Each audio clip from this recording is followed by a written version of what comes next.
Tapi bapaknya si Pras bilang kalau ritual ini nggak mudah. Ada bahan-bahan yang perlu disediakan, tempat yang disediakan, mental pun juga harus disiapkan dari jauh-jauh hari. Akhirnya dia pun memberanikan diri untuk membuka mata. Dan ketika si Pras ini membuka mata, tiba-tiba di hadapan dia jarak 1 meter.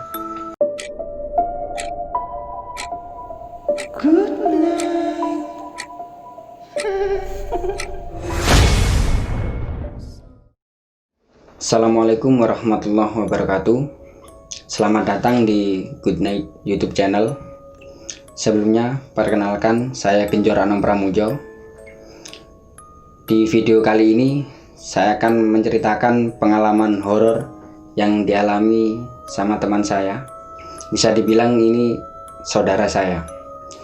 Jadi, teman saya ini, sebut saja namanya si Pras. Dia ini melakukan ritual pemanggilan, bisa dibilang pemanggilan makhluk gaib, karena dia dulunya mempunyai rasa takut yang sangat berlebihan. Jadi dia ini melakukan ritual pemanggilan hantu atas dasar suruhan orang tuanya. Ternyata benar, setelah dia melakukan ritual, sosok hantu itu pun muncul tepat di hadapannya. Untuk cerita selengkapnya, silahkan tonton video ini sampai selesai. Kejadian horor ini dialami oleh teman saya, sebut saja namanya si Pras. Ini terjadi ketika dia masih duduk di sekolah SMP. Jadi dia mempunyai rasa takut terhadap makhluk-makhluk gaib. Ini bisa dibilang sangat keterlaluan, over lah. Jadi dia kalau waktu udah menunjukkan mau maghrib jam 5 sore, rasa takut pada dirinya itu sangat berlebihan, tiba-tiba langsung tinggi. Jadi apalagi kalau udah masuk waktu maghrib, hari mulai gelap, dia ini nggak berani ngapain, keluar rumah nggak berani, bahkan ke toilet harus diantar sama orang tuanya. Jangankan ke toilet, dia nonton TV di ruang tamu, dia harus ditemani sama kedua orang tuanya, karena dia merasa kalau malam di sekitarnya itu banyak orang yang mengawasi, pasang mata yang mengawasi. Jadi dia itu merasa sangat takut, bahkan membuat dirinya itu tidak nyaman berada di rumahnya sendiri. Nah, singkat cerita, setelah ini terjadi, kebetulan di desa dia sendiri ini, tetangganya ada yang meninggal. Padahal waktu itu meninggalnya sekitar jam 7 pagi. Tapi si Pras ini ketika mendengar kabar kalau tetangganya ada yang meninggal, dia tiba-tiba seketika itu pula langsung merasa takut. Hawanya pun jadi berubah. Aura-aura mistis di sekeliling rumahnya pun sangat terasa pada dirinya. Jadi dia merasa sangat takut sekali. Nah, sekian lama terjadi, akhirnya mungkin bapaknya ini merasa jengkel. Di sisi lain juga dia merasa kasihan terhadap apa yang dialami oleh anaknya. Bapaknya si Pras ini memberanikan diri untuk tanya sama si Pras, apa sebenarnya yang terjadi. Bapaknya tanya, "Nak, kamu ini sebenarnya kenapa sih? Setiap malam kamu kok kayak gini, ke kamar mandi gak berani, nonton TV gak berani. Sebenarnya kamu ini apa yang kamu rasakan?" Dan si Pras menjawab, "Ya saya juga nggak tahu Pak, kalau malam saya merasa ini di sekitar kita ini banyak yang mengawasi kita, banyak pasang mata yang mengawasi kita. Jadi saya merasa takut." Bapaknya si Pras pun kembali tanya, "Apakah kamu pernah melihat langsung makhluk halus ataupun hantu?" Dan si Pras pun menjawab dengan lancar, "Ya nggak pernah Pak. Nggak pernah melihat saja saya sudah merasa takut, apalagi kalau melihat, bisa-bisa saya pingsan di tempat." Nah, seketika itu bapaknya si Pras ini ingat kejadian dulunya, karena dia juga mengalami hal yang sama. Jadi dia pernah juga mengalami hal yang sama, dan perasaan itu hilang karena dia melakukan ritual. Akhirnya yang dilakukan dulu ini disarankan kepada si Pras ini. Dia menyarankan si Pras untuk melakukan sebuah ritual pemanggilan makhluk gaib. Dia disarankan untuk melakukan itu. Dan si Pras pun menjawab, apakah saya berani, Pak? Terus dapat semangat dari bapaknya juga. Akhirnya Pras pun menyetujuinya. Tapi bapaknya si Pras bilang kalau ritual ini nggak mudah. Ada bahan-bahan yang perlu disediakan, tempat yang disediakan, mental pun juga harus disiapkan dari jauh-jauh hari. Akhirnya si Pras pun tanya, kalau memang mau melakukan ritual, alatnya apa saja, Pak? Akhirnya dikasih tahulah alat-alatnya. Alat-alatnya adalah beras, telur, bawang merah, uang koin pecahan 500-an, terus rokok 1 batang, serta lilin, dan itu semua ditaruh di bangkok serta di atasnya ditaburi bunga 7 rupa. Dan ritual itu harus dilakukan di tempat yang sepi, sunyi, dan dia harus melakukan sendirian tanpa ditemani siapapun. Nah, ketika mendengar penjelasan dari bapaknya ini, si Pras ini kaget. Dalam artian dia ini sudah merasa takut, tapi kok malah disuruh melakukan ritual yang seperti itu. Tapi di sisi lain, si Pras juga sangat ingin melawan rasa takutnya, menghilangkan apa yang terjadi pada dirinya. Dan dengan niat hati yang sangat kuat, akhirnya si Pras ini menyetujui apa yang diperintahkan sama bapaknya. Dan ritual ini harus dilakukan pula di waktu malam Jumat Kliwon. Nah, ketika bapaknya si Pras ini mengasih saran, itu tepat di hari Minggu, malam Senin.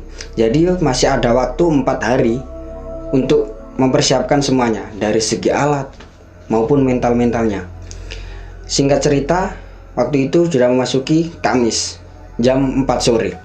Dan bapaknya si Pras pun menyarankan Pras untuk melengkapi semua alat-alat yang diperlukan untuk ritual nanti malam. Setelah semuanya dipersiapkan sama si Pras, akhirnya saat jam 8 malam dia diantar bapaknya menuju ke sebuah tempat. Kebetulan di dekat desa si Pras ini ada sebuah bangunan yang bisa dibilang ini gudang, yang dulunya sempat beroperasi, tapi karena udah bangkrut akhirnya ditinggalkan sama pemiliknya. Nah, di situ juga terkenal sangat angker karena sejarah-sejarah dulu yang mengatakan kalau di situ adalah sebuah kerajaan gaib. Akhirnya bapaknya si Pras dan si Pras ini sampai di lokasi itu, dan bapaknya Pras pun berpesan, kamu harus masuk sendirian dan kamu harus berani, mental kamu harus kuat, nanti bapak tunggu di luar. Akhirnya si Pras pun dengan niat hati yang sangat kuat dan membaca bismillah dalam hati, akhirnya pun dia masuki gudang itu sendirian. Waktu itu masih sekitar jam 10 malam. Si Pras belum menyiapkan semuanya, belum menata alat-alatnya, karena disarankan sama bapaknya ini dilakukan jam 12 malam. 2 jam menunggu dari jam 10 sampai ke jam 12. Pras ini sendirian di dalam gudang, dan di situ dia ini nggak berani ngapa-ngapain, cuma diem dan cuma memejamkan mata, nggak berani ngapa-ngapain. Membuka matanya kalau cuma sekedar melihat jam, dan itu pun cuma beberapa kali, nggak sering-sering lihat jam, cuma dilakukan 2 kali. Dan akhirnya si Pras mempersiapkan semuanya, dari segi tadi beras, ada telur, bawang merah, tadi disiapkan semuanya, dan dia mulai menyalakan rokok sama lilin yang diperlukan. Jadi di situ dia benar-benar memulai ritual pemanggilan hantu ataupun makhluk gaib. Nah, di dalam ritual ini ada mantra khusus yang harus dibaca, tapi di sini nggak saya sebutkan karena ini privasi. Jadi di situ memang ada mantra khusus yang harus dibaca Pras untuk memanggil makhluk gaib tersebut. Ketika dia melakukan ritual ini, akhirnya dia mulai memejamkan mata sambil membaca doa itu.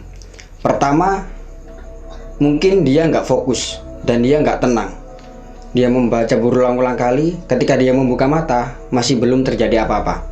Nah, yang kedua kali ini dia sudah mantap.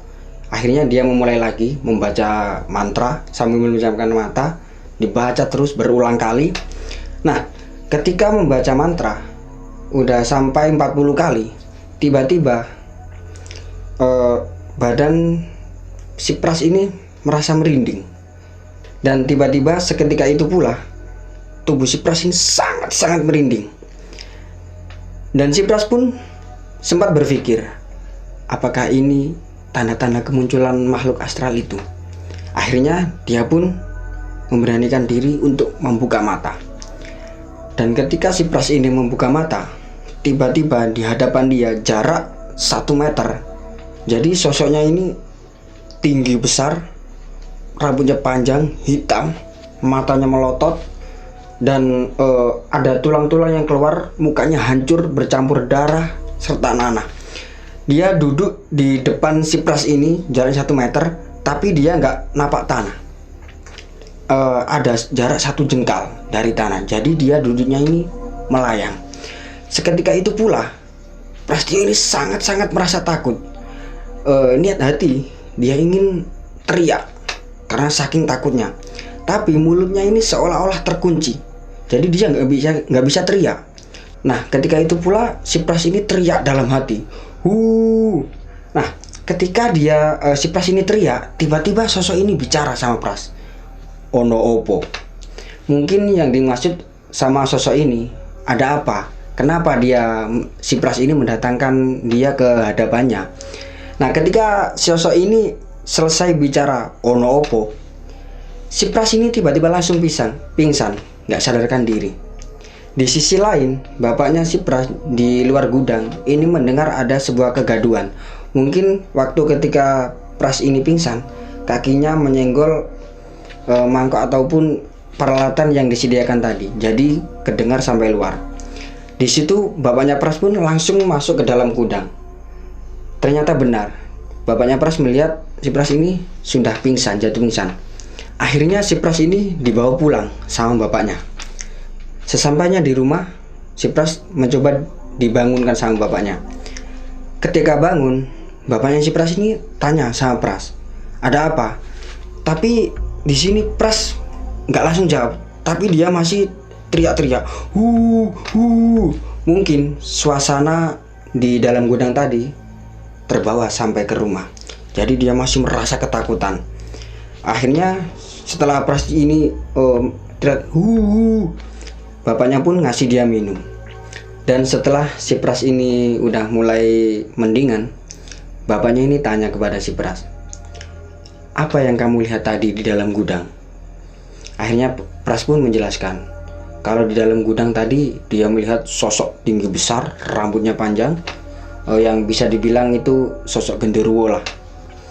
Jadi dia itu duduk di depan Pras, tapi dia tidak napak tanah, jadi dia duduknya melayang. Dan di sini bapaknya Pras pun menjelaskan, kalau mental kamu kuat, kamu bisa berkomunikasi dengan sosok ini, dan kamu minta apapun pasti bisa dipenuhi.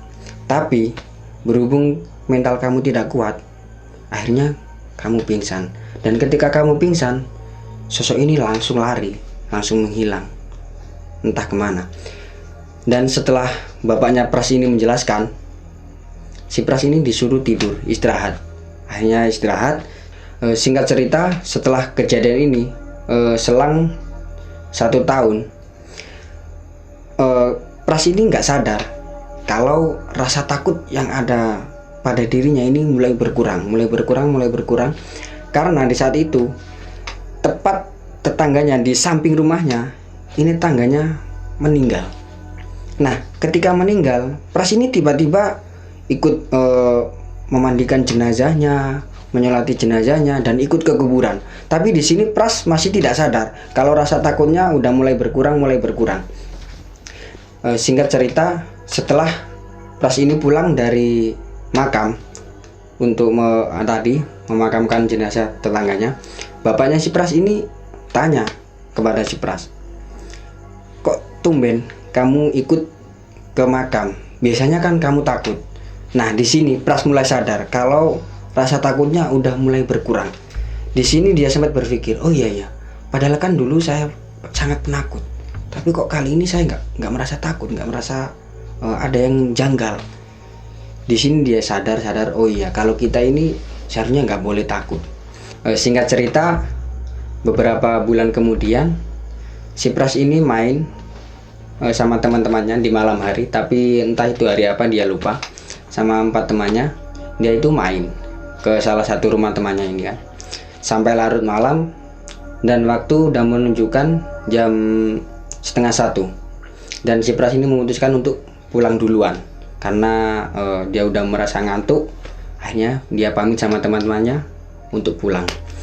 Dan ketika dia pulang, dia ini harus melewati satu rumah kosong yang udah lama tidak dihuni. Dia itu harus melewati depannya. Dan ketika dia melewati depan rumah kosong ini, tiba-tiba di situ Pras ini ditampaki sosok, mungkin bisa dibilang itu pocong. Di situ Pras ini nggak merasa takut ataupun merasa merinding, tapi dia cuma kaget. Ketika ditampak itu, Pras cuma bilang astagfirullahaladzim. Mungkin dia itu kaget, tapi di sini Pras nggak merasa takut. Akhirnya dia tetap jalan pulang, meneruskan jalan sampai ke rumahnya. Dan di rumah, Pras ini mulai berpikir, oh iya ya, kita kan nggak boleh takut. Contohnya saja tadi saya ditemui sosok pocong, saya nggak takut. Berarti rasa takut yang ada dalam diri saya udah mulai berkurang. Jadi setelah kejadian ini, Pras ini sudah mulai nggak takut-takut lagi.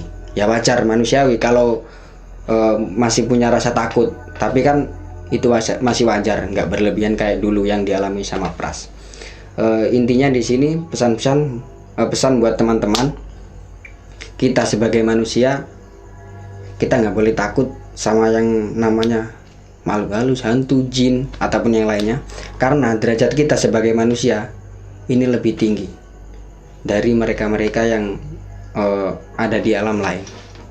Oke, inilah tadi sepenggalan cerita yang dialami oleh teman saya, si Pras, ketika dia melakukan ritual pemanggilan hantu dan dia berhadapan langsung sama hantu itu. Oke, terima kasih buat teman-teman karena sudah menonton video ini dari awal sampai akhir, dan nantikan video-video kami selanjutnya.